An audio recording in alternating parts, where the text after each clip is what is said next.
சேனலை இது வரைக்கும் சப்ஸ்கிரைப் பண்ணாதவங்க சப்ஸ்கிரைப் பண்ணிக்கோங்க. மறக்காமல் அந்த பெல் ஐக்கானை கிளிக் பண்ணிக்கோங்க. Thank you. Hello friends, welcome to டக்கின்ஸ் ஃபேமிலி சேனல். நம்ம இன்றைக்கி என்ன பார்க்க போகிறோம்னா கோகோனட் குல்ஃபி பார்க்க போகிறோம். ரொம்ப டேஸ்டியாக ரொம்ப ஹெல்த்தியான குல்ஃபின்னு சொல்லலாம். இப்போ அதுக்கு தேவையான பொருட்கள் என்னென்னு பார்க்கலாம்.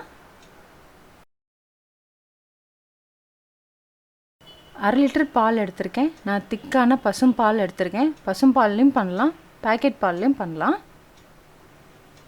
1/2 மூடி தேங்காய் மேலே உள்ள தோலை எடுத்துட்டு சின்னதாக கட் பண்ணி எடுத்து வச்சுருக்கேன். கார்ன்ஃப்ளவர் மாவு 2 ஸ்பூன் எடுத்து வச்சுருக்கேன்.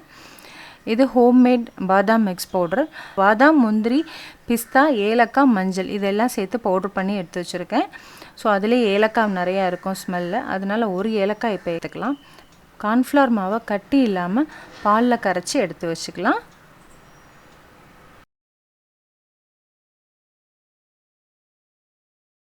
ஃபஸ்ட்டு தேங்காவை அரைச்சி எடுத்துக்கலாம்.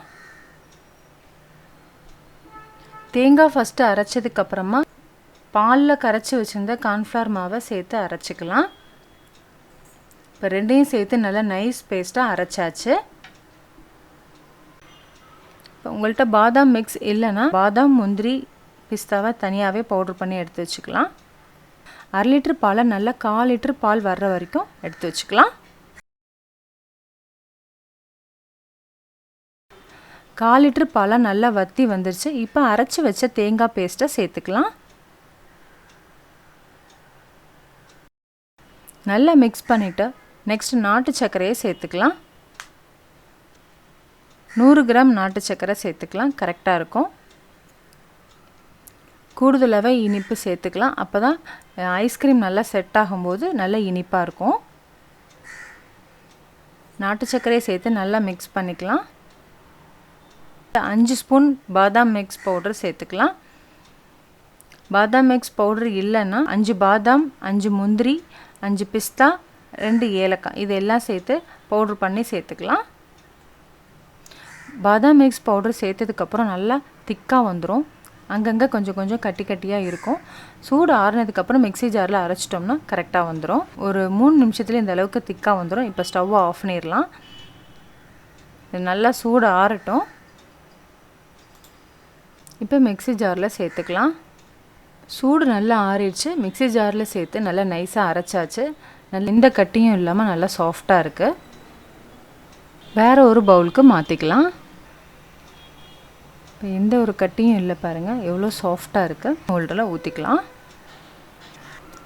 ஒரு 2 ஹவர்ஸ் கழித்து கொஞ்சம் செட் ஆனதுக்கப்புறமா ஸ்டிக் வச்சுக்கலாம்.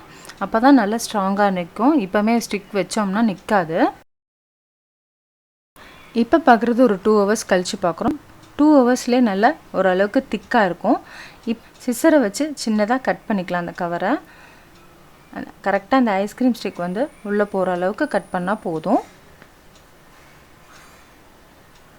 கட் பண்ணியாச்சு. இப்போ காற்று போகாத மாதிரி டைட்டாக பிடிச்சிட்டு ரப்பர் பேண்ட் போட்டுடலாம்.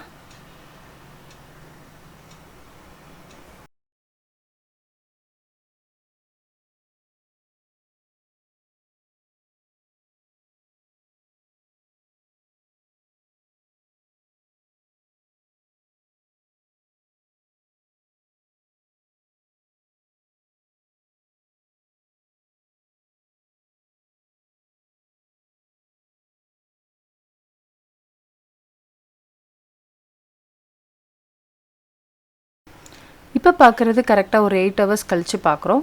நல்லா செட் ஆயிடுச்சு. ஒரு பவுலில் தண்ணி வச்சுக்கலாம்.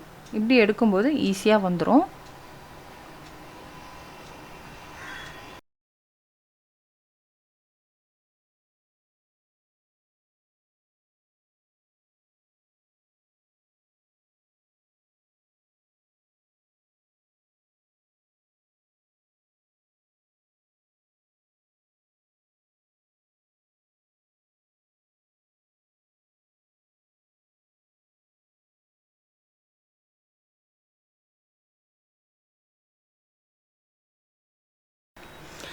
தேங்காய், பால், நாட்டு சர்க்கரை, பாதாம் மிக்ஸ் பவுடர் வச்சு ரொம்ப ஹெல்த்தியான கோகோனட் குல்ஃபி பண்ணியாச்சு. குழந்தைகளுக்கு ரொம்ப பிடிக்கும். நீங்களும் இந்த சம்மருக்கு செஞ்சு பாருங்கள். செஞ்சு பார்த்துட்டு ஃபீட்பேக் சொல்லுங்கள். தேங்க்யூ.